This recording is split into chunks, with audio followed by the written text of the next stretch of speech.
하늘에는 영광이고 땅에는 평화입니다. 여러분들 가운데 하나님의 은혜와 예수 그리스도의 그 구원의 능력이 가득하시기를 간절히 축원합니다. 오늘 우리가 성탄절을 맞이하면서 온 세상이 들떠 있죠. 근데 여기 어딜 가나 화려하고 어딜 가나 사람들이 마음이 들떠 있고 어딜 가나 축제 분위기입니다. 그런데 그 축제를 즐기는 목적은 다 다르죠. 오히려 더 참 서글퍼지는 그런 매년마다 성탄절이 되지 않나 싶습니다. 그래서 오히려 세상은 막 떠들썩하고 막 축제 분위기인데 우리가 성경을 가만히 보면 예수님께서 이 땅에 오셨을 때의 그 성탄은 진짜 성탄은 너무나도 조용하고 너무나도 보잘것없고 또 너무나도 알려지지 않은 그런 조용한 날이었습니다. 그래서 오늘 우리가 이 목자의 이야기를 함께 좀 살펴보면서 진정한 성탄의 의미와 예수 그리스도께서 이 땅에 오신 의미, 그리고 우리가 정말 날마다, 오늘만이 아니라 날마다 성탄을 살아가야 하는 우리 예수 그리스도의 사람으로서 우리가 어떻게 살아가야 되는지를 함께 좀 생각해 보았으면 좋겠습니다.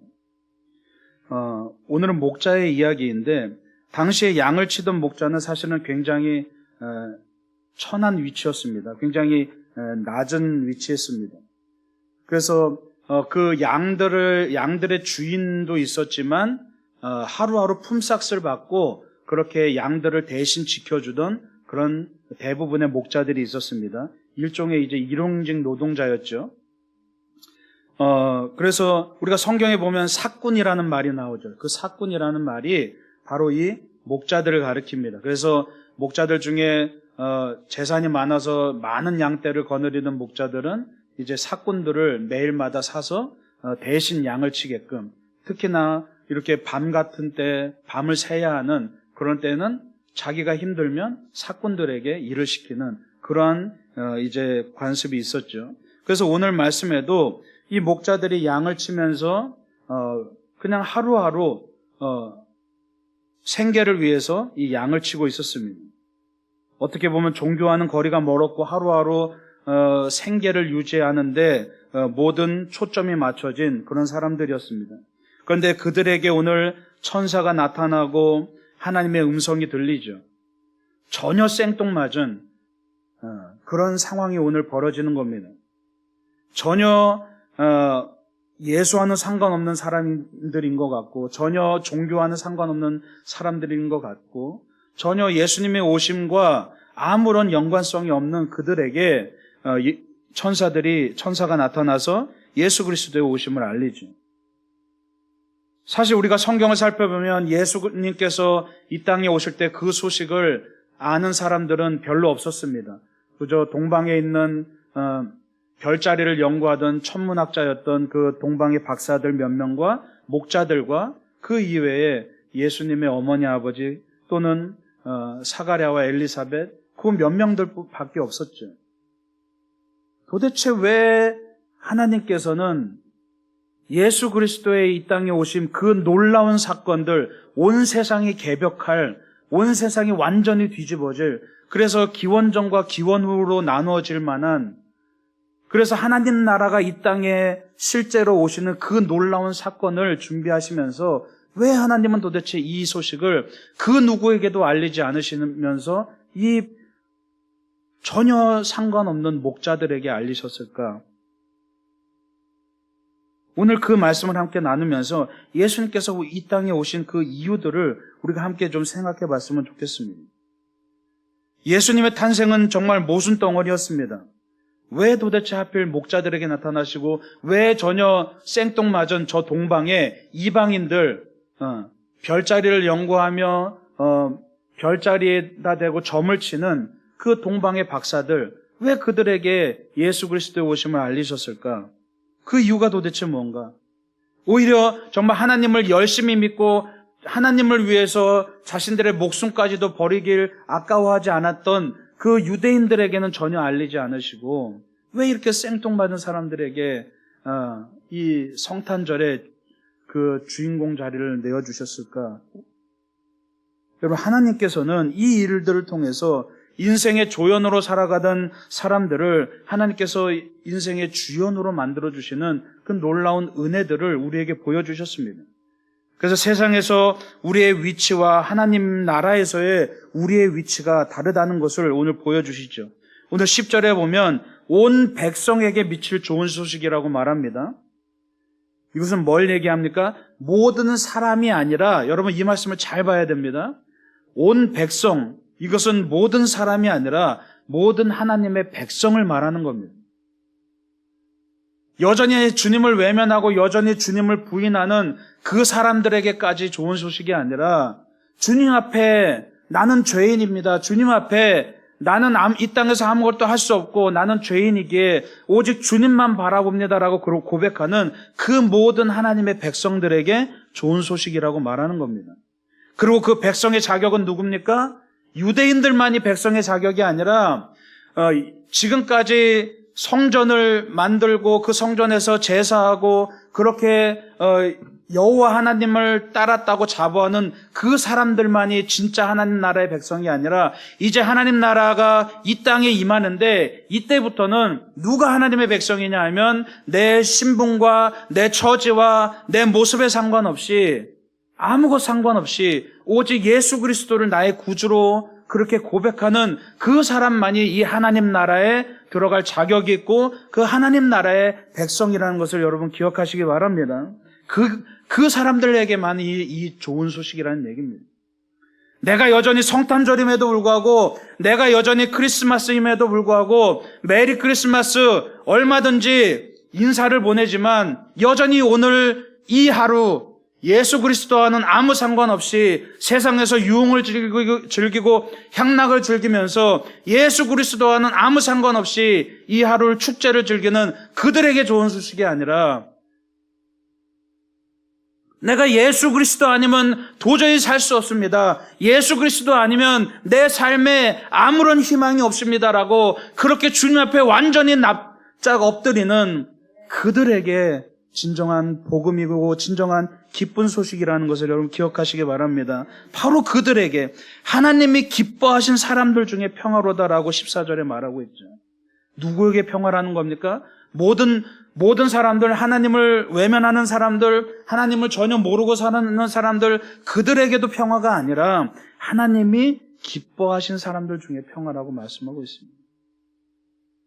그래서 이사야서 61장 1절에 그렇게 이사야를 통해서 뭐라고 예언합니까? 주 여호와의 영이 내게 내리셨으니 이는 여호와께서 내게 기름을 부으사 가난한 자에게 아름다운 소식을 전하게 하려 하심이라. 나를 보내사 마음이 상한 자를 고치고 포로된 자에게 자유를, 갇힌 자에게 노임을 선포하며 라고 말씀하고 있습니다. 다시 말해서 이 복음은 누가 누릴 수 있습니까? 이 복음은 누가 가질 만한 자격이 있습니까? 가난한 자가 이 복음을 누릴 만한 자격이 있고, 마음이 상한 자가, 포로된 자가, 갇힌 자가 이 복음을 누릴 만한 자격이 있다는 겁니다.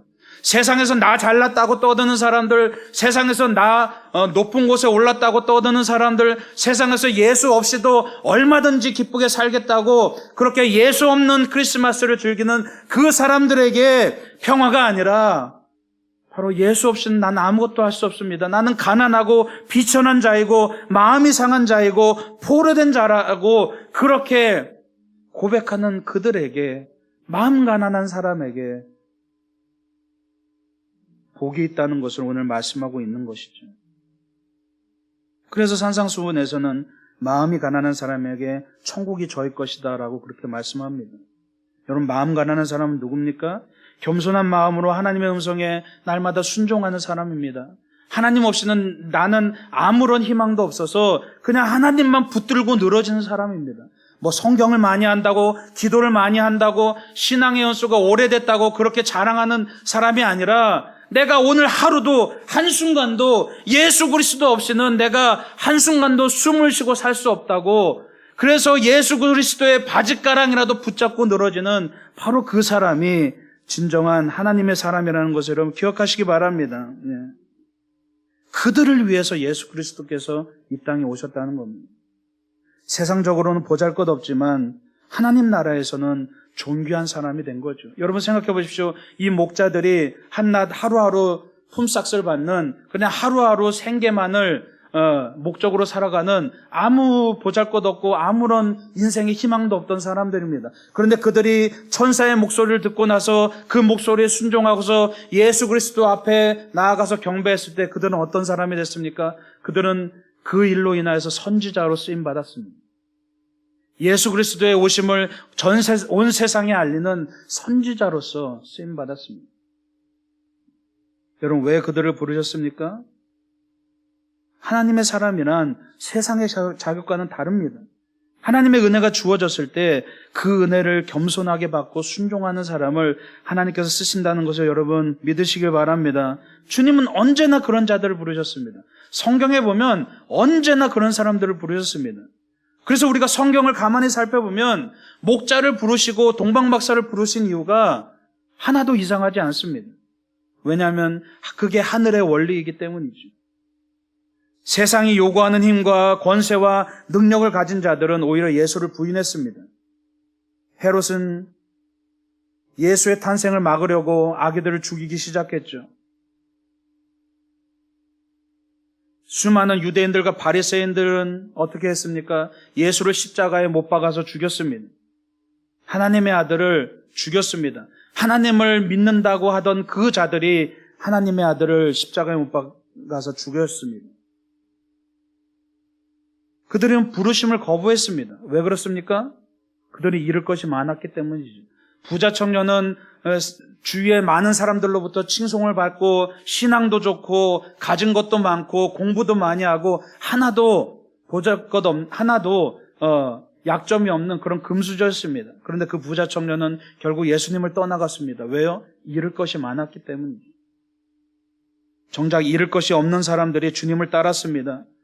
12 제자들이 정말 잃을 것 없는 사람들이 예수님께서 부르실 때 그들이 나왔고 그들이 예수님을 따랐습니다. 수많은 병자들이 잃을 것이 없이 완전히 비천한 가운데 이 죽을 날만을 기다리던 수많은 병자들이 병고침을 받고서 예수님을 따랐습니다.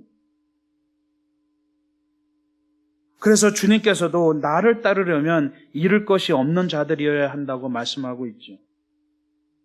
누가복음 9장 23절에 나를 따라오려거든 자기를 부인하고 날마다 제 십자가를 지고 나를 따를 것이니라 라고 말씀하고 있습니다. 이 얘기가 뭡니까? 나를 따르려면, 예수를 따르려면 잃을 것이 없는 사람만 따를 수 있다는 얘기입니다. 내가 세상에 아무런 희망이 없어서 주님만을 의지합니다. 주님의 바짓가랑이만을 붙잡고 늘어집니다. 그렇게 고백할 수 있는 사람들만 따르라는 얘기입니다. 세상에 많이 가진 사람들, 세상에서 자랑거리가 많은 사람들 따를 필요 없다는 겁니다.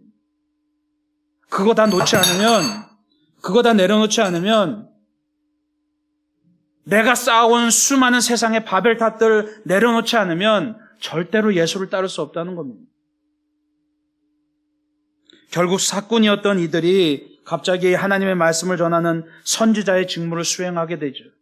당장 내 앞에 놓인 생계의 문제에 연연하던 그 사람들이 이제는 하나님의 나라를 전하는 정말 거룩한 하나님의 선지자로 그렇게 귀하게 쓰임받게 됩니다. 이게 바로 하늘의 원리입니다. 하나님이 기뻐하시는 사람들에게 하나님의 평화가 임했다는 사실을 여러분 기억하시기 바랍니다. 그래서 세상의 평화와 안정을 추구하는 것이 아니라 하나님 나라의 평화를 얻게 되었죠. 당시 로마 제국은 당시에 예수님 때 그 로마 제국 그 한 200년 정도의 시기를 팍스 로마나라고 말합니다. 이 말은 뭐냐면 로마의 평화라는 뜻입니다. 또는 팍스 아우구스타라고 말합니다. 아우구스투스 황제의 재위 때 평화로운 상태를 말합니다. 워낙 제국이 강대하여서 이제는 전쟁을 하지 않아도 평화로운 그 상태를 말하죠. 그래서 이 팍스 로마나 안에서 수많은 그 로마 제국의 사람들이 황제를 경배하면서 황제를 신으로 여겼습니다. 그들에게 있어서 평화의 근원은 황제였습니다. 세상의 힘과 세상의 강력한 권력이 평화의 근원이었습니다. 세상의 위정자들과 권력과 힘이 평화를 가져다 준다고 믿었습니다. 그러나 오늘 말씀에서는 예수님께서 뭘 말씀하십니까? 예수님이 이 땅에 오심으로써 오늘 14절에 보면 지극히 높은 곳에는 하나님께 영광이요 땅에서는 하늘이 기뻐하신 사람들 중에 평화로다. 진정한 평화는 로마 제국에 있는 것이 아니라, 진정한 평화는 아우구스투스 황제에게 있는 것이 아니라, 진정한 평화는 바로 예수 그리스도께 있다는 것을 여러분 기억하시기 바랍니다. 그래서 예수님께서는 낮아짐을 통해서 우리에게 임하셨습니다. 하늘의 하나님이 자신의 권위를 포기하고 버리고 우리를 구하시기 위해서 이 땅에 오신 분이 바로 예수 그리스도십니다. 우리는 저 높은 곳을 향해서 올라가려고 아등바등 애쓰는데 예수 그리스도께서는 저 낮은 곳을 향해서 내려오시려고 아등바등 애쓰셨다는 거죠. 예수 그리스도께서 낮아짐을 통해서 우리가 높아졌습니다. 예수 그리스도께서 이 십자가에서 비참하고 처절하게 죽으심을 통해서 우리가 살아나고 우리가 구원을 얻었습니다. 우리를 높이시려고 스스로를 낮추셨습니다. 그래서 세례 요한은 길을 준비하는 사람으로서 스스로를 낮추면서 그가 뭐라고 말합니까? 감히 나는 예수의 신발끈도 풀 수 없는 존재다. 그리고 그는 흥하여야 하겠고 나는 쇠하여야 하겠다라고 그렇게 말하고 있습니다. 여러분, 평안한 것은 바로 내가 낮아짐을 통해서 다른 이들이 높아지는 것이 진정한 평화인 것을 기억하시기 바랍니다. 내가 높아지려고 다른 사람을 낮추면 우리 안에는 수많은 갈등과 고통과 전쟁밖에 없습니다. 그러나 예수 그리스도께서 그렇게 하셨듯이 내가 낮아짐을 통해서 남들이 높아지고 내가 낮아짐을 통해서 이웃이 높아진다면 바로 그 안에 진정한 평화가 있다는 것을 여러분 기억하시기 바랍니다. 그래서 하나님께서는 이 보잘것없는 목자들의 모습을 통해서 우리에게 구원의 길을 보여주셨습니다. 우리의 존재가 어떻게 변화될 수 있는지 알려주셨죠. 주님께서는 낮아지심으로 우리를 구원하셨습니다. 이 땅에 와서 자기가 하나님의 아들이라고 뻐기면서 저 높은 보좌에 앉아서 세상을 다 통치하면서 그렇게 우리에게 구원을 주신 것이 아니라 낮고 천한 모습으로 이 땅에 오셔서 저 베들레헴 시골에 거처도 없는 곳에서 짐승의 먹이통에서 태어나셔서 아무런 빛도 없이 아무런 이름도 없이 그렇게 저 나사렛 저 시골 동네에서 살다 목수의 아들로 살다가 결국에는 마지막에 십자가에서 반역자의 이름으로 살인자의 이름으로 십자가에 달려서 비참하게 죽으신 그 예수 그리스도의 그 밑바닥까지의 낮아짐을 통해서 우리가 구원받았다는 것을 여러분 기억하시기 바랍니다.